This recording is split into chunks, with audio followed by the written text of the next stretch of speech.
Hi, I'm Yashwant. Welcome back to my YouTube channel. In this video, I'm going to suggest the mandatory tools and editors that a programmer should have in his or her PC.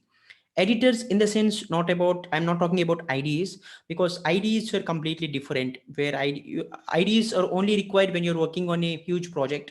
And I advise not to use IDEs in the beginning stages of programming journey, because if you want to understand programming and project development step by step, it is advisable not to go with IDEs, because IDEs automate everything and you will not learn the footsteps of programming and project development.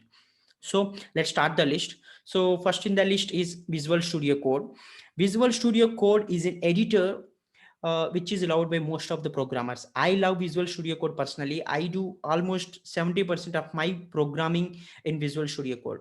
So the beauty of Visual Studio Code is, I mean, apart from coding and programming, you can also download lots of plugins and you make your software development very easy in Visual Studio Code. It also comes with an inbuilt terminal where you can access all the command line things in the Visual Studio Code itself. So this is one of the mandatory IDE that one should have in his or her laptop or PC. And second in the list is Git. Git is a version control system that helps to push your code to the remote repositories, or you can pull code which is existed in the remote repositories to your local machine. So it is advisable to use Git for any operations that you do on code transfers, because of course you can do that by directly uploading your code in some Google Drive, or you can directly upload that in GitHub, but it is advisable to do everything from the Git, because companies will look for you the knowledge on Git. Git is really a very amazing tool where you can track every small change that you do to your code. So download Git from your just search Git download in Google and you will get that. And the third in the list is Anaconda.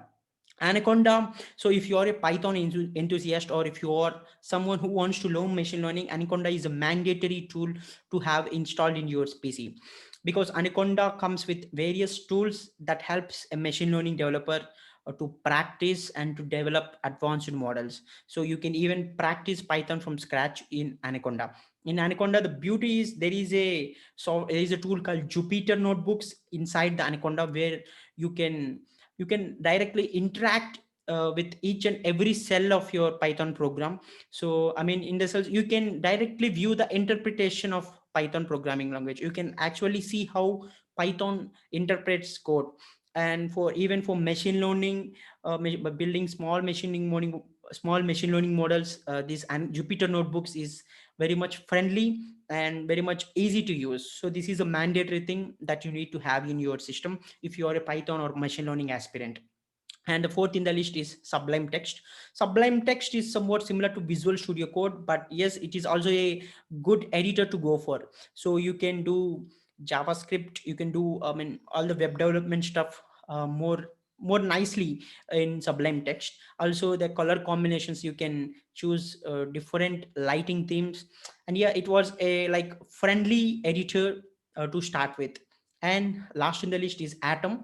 So Atom is also similar to Visual Studio Code and Sublime Text. It also gives you a lot of plugin options where you can install external plugins and you can use it as a complete editor, where you can program and you can develop projects easily. So mostly Atom will be preferred if you are working on a website development, I mean front end UI development. So I suggest Atom or Sublime Text to go for. And Visual Studio Code is something that you can use it for everything. You can develop Python projects there, you can develop full stack projects there, full stack web development projects there, and many things.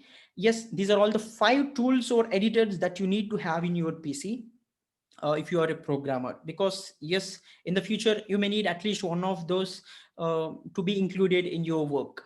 So yeah, that's it. Thank you for watching this video. Please like and share this video so that others can learn from this video. And if you're a new visitor to my channel, please subscribe to my channel.